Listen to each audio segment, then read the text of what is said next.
구독자 여러분 안녕하십니까. 2월 26일 금요일 새벽이 됐습니다. 전현식입니다. 지금 문 대통령의 임기는 정확히 14개월 남았습니다. 그런데 무엇이 이 180석 절대 권력의 레임덕을 부르고 있을까요? 언론은 여기저기 벌써부터 레임덕을 얘기하고 있습니다. 저는 문 대통령을 둘러싼 비서들 그리고 관료들의 아첨이 결국 레임덕을 부른다고 생각합니다. 이 잘못된 정보로 문 대통령의 눈과 귀를 막은 자들 말입니다. 문 대통령이 오래전부터 계속하는 자화자찬이 바로 그 증거입니다. 방역을 너무 잘했다며 K-방역이라고 한 게 대표적이죠. 그러다 방역의 핵심인 백신 확보를 하지 못했습니다.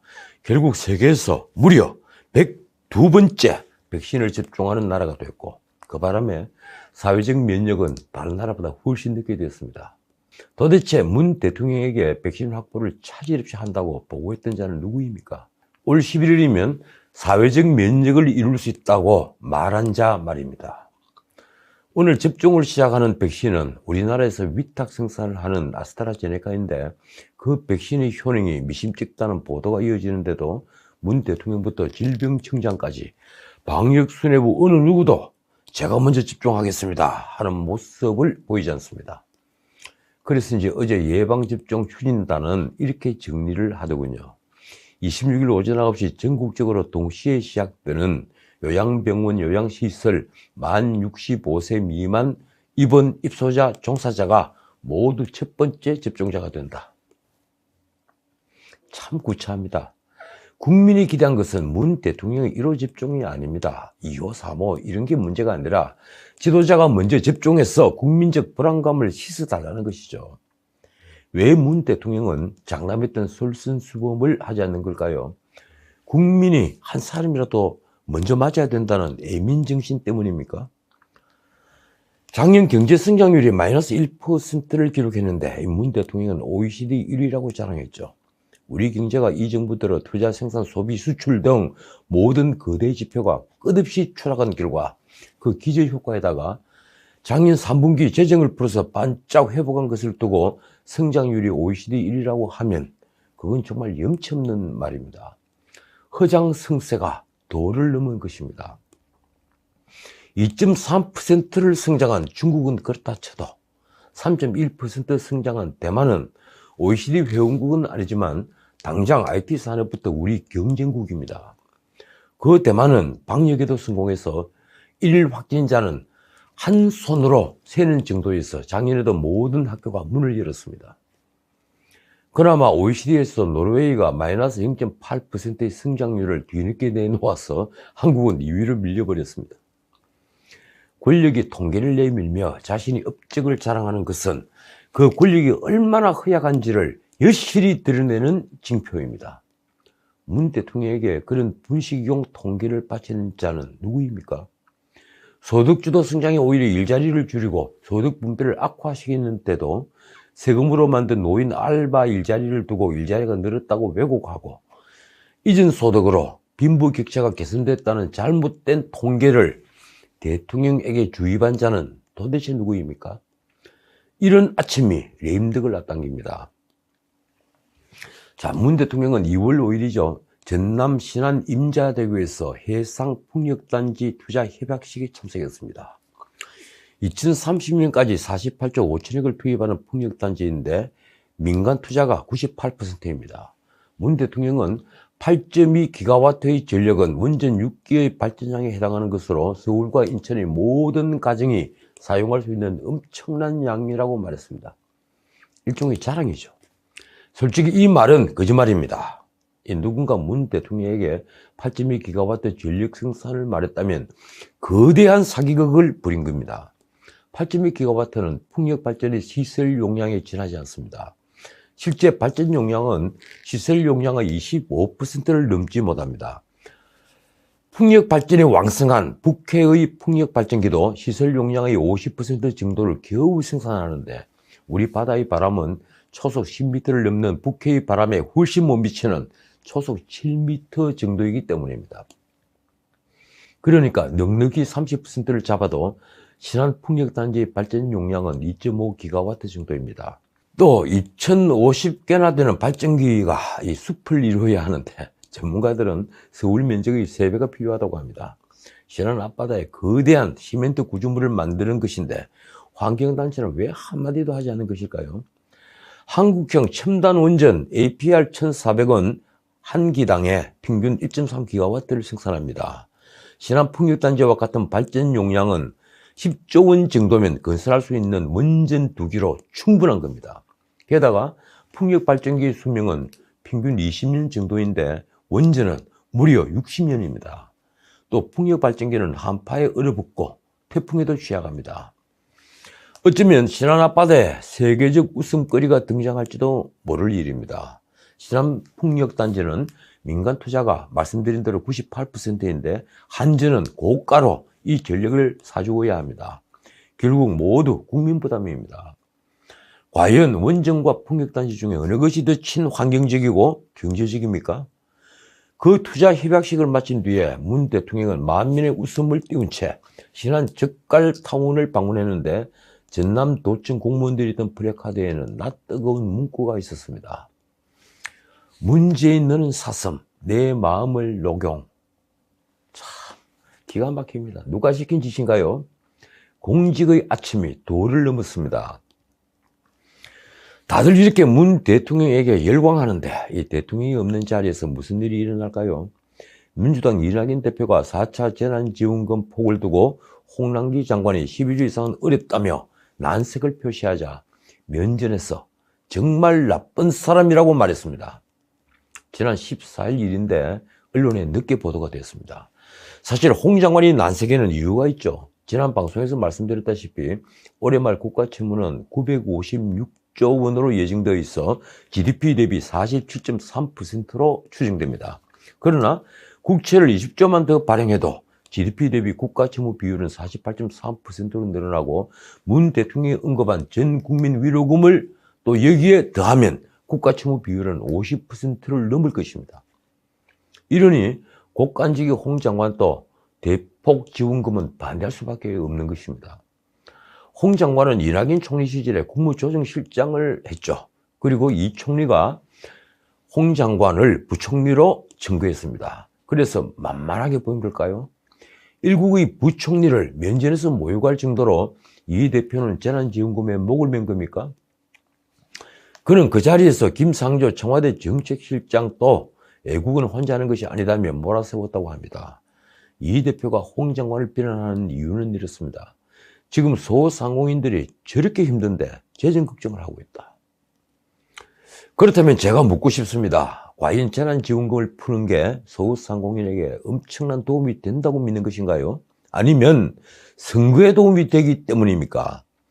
재정이 무너져 국가 신인도가 하락하고 국가 경제가 망가지면 그 피해는 국민 어느 계층에게 먼저 돌아갈까요? 당연히 소상공인, 자영업자들 그리고 서민들입니다. 그리고 늘어나는 국가 채무는 오롯이 지금 20대, 30대가 책임져야 할 빚입니다. 정말 이 말만은 이 대표에게 제가 돌려주고 싶습니다. 서민 걱정은 혼자 하는 것이 아니다. 자, 이 대표와 홍 장관이 재정 주도권을 두고 볼썽사나운 모습을 연출했다면 이번에는 문 대통령의 말을 두고 민주당이 벌인 내분이 참 재미있습니다. 바로 강경파 의원들이 검찰이 직접 수사권을 빼앗는 중대범죄수사청, 그러니까 중수청 설치를 밀어붙이면서 벌어진 일입니다.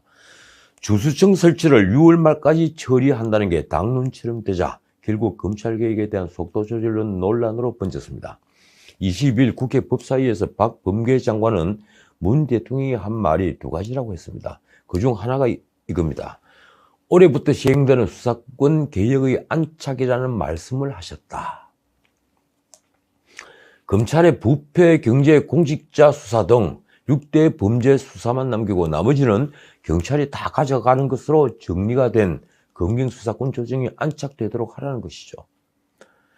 검찰 수사권을 완전히 빼앗는 중수청을 설치하는 개혁안에 대해 속도 조절론으로 이해되는 말입니다. 하지만 강경파들은 공개적으로 이를 반박했습니다.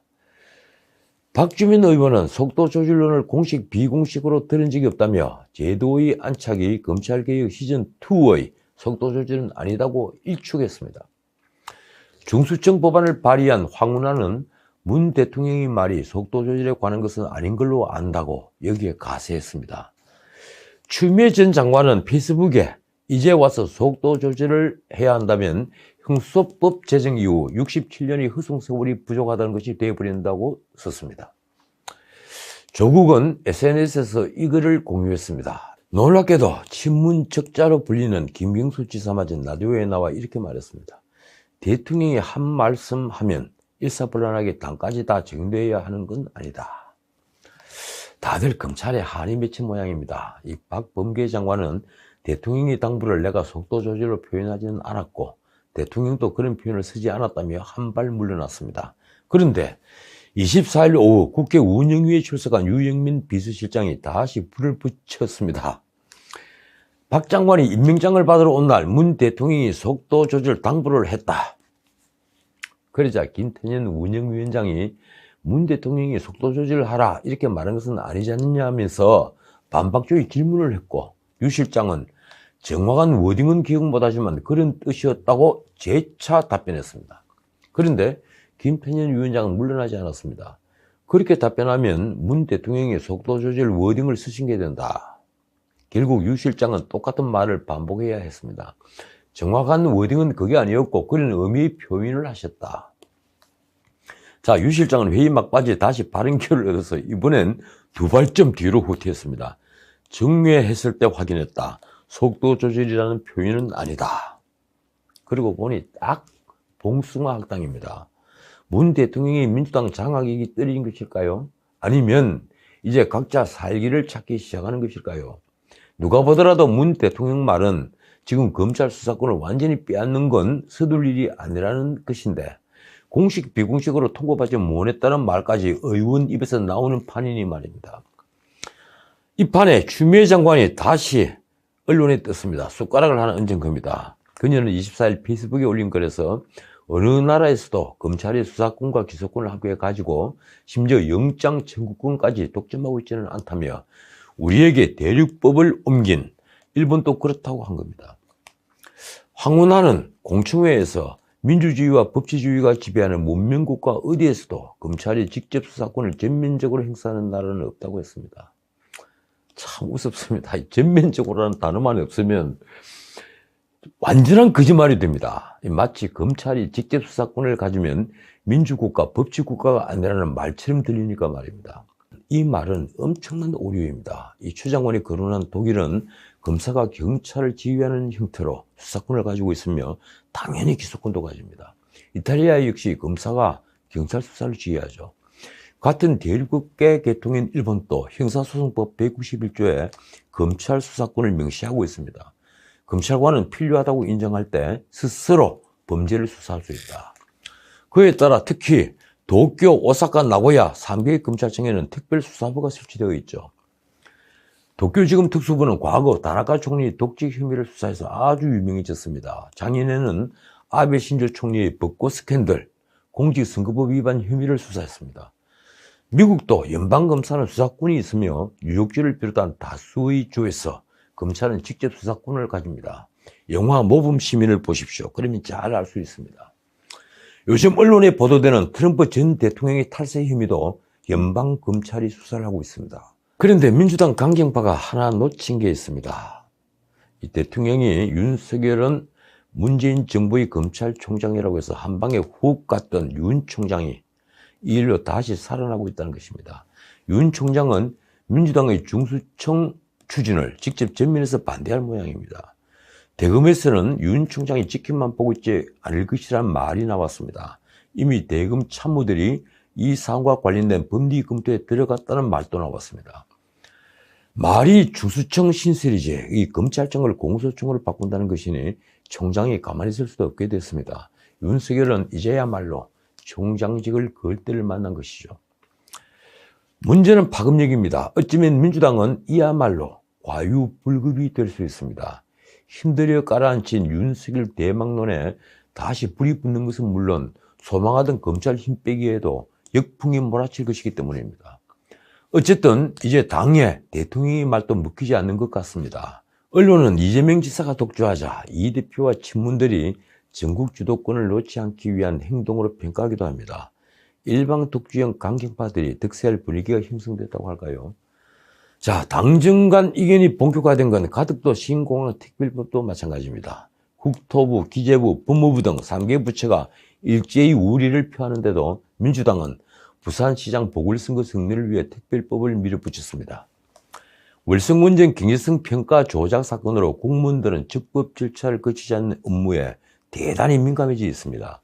2016년 동남권 신공항으로 김해공항 확장에 가장 효율적이라고 결론을 냈던 국토부는 최근 절차상 문제를 인지한 상황에서 가덕도 신공항 특별법에 반대하지 않는 것은 직무유기에 해당할 수 있다는 의견을 국회에 냈습니다. 외부 법무법인의 변호사 자문까지 받았습니다. 이 가덕도 신공항의 시공성, 환경성 등 문제를 인지한 상황에서 특별법을 수용하면 성실 의무 위반 우려가 있다는 것입니다. 기재부는 예비 타당성 면제를 문제 삼았습니다. 또 법무부는 적법 절차와 평등 원칙에 위배될 우려가 있다고 의견을 냈습니다. 3개 부처가 일제히 반대한 것입니다. 청와대와 여당이 추진하는 주요 정책에 이렇게 3개 부처가 일제히 문제를 제기한 적은 전혀 없었습니다. 문 대통령 임기 초라면 상상하기 힘든 일이죠. 그런데 어제 문 대통령이 행동으로 정답을 보여줬습니다. 문 대통령이 가덕도를 찾은 겁니다. 홍남기, 변창흠, 전해철, 문성혁 등 장관들이 동행했습니다. 이낙연 대표와 김태년 원내대표, 김경수 지사, 송철호 울산시장도 참석했습니다. 집권 세력이 총출동한 겁니다. 이로써 가덕도 특별법이 국회에서 통과되지도 않았는데 문 대통령은 가덕도 신공항을 기정사실화했습니다. 그거 한 말입니다. 가덕도 앞 푸른 바다는 저 멀리 하늘과 맞닿아 800만 부산, 울산, 경남시 도민과 함께 새로운 도전을 꿈꾸고 있다. 문학적 수사로 가득 찬 말이 이어졌습니다. 이 가덕도에 신관문 공항이 들었으면 세계로 뻗어가고 세계에서 들어오는 24시간 하늘길이 열리게 된다. 하늘길과 바닷길, 육지길이 하나로 만나 명실상부한 세계적 물류허브로 발돋움할 것이다. 그는 심지어 가덕도 신공항 특별법에 대해서도 묵은 수군이 하루 빨리 이루어질 수 있도록 조속한 입법을 희망한다고 말했습니다. 국토부가 최대 28조 6천억이 든다고 추정한 신공항을 예비 타당성 조사까지 면제하면 그 책임은 누가 지는 것입니까? 대통령은 그 뒤에 정부도 관련 절차를 최대한 신속히 진행하고 필요한 지원을 아끼지 않을 것을 약속드린다고도 했습니다. 이쯤 되면 명백한 선거 개입, 선거운동이 아닙니까? 자, 어쨌든 결론은 났습니다. 4차 재난지원금은 민주당 요구안에 가까운 19조 5천억 원 규모 추경으로 4월 보궐선거 전에 지급이 되고 가덕도 신공항 특별법은 오늘 본회의에서 처리됩니다. 선거 승리를 위한 지독한 포퓰리즘의 승리입니다. 역사는 반드시 그 대가를 요구합니다. 지금까지 전우책이었습니다.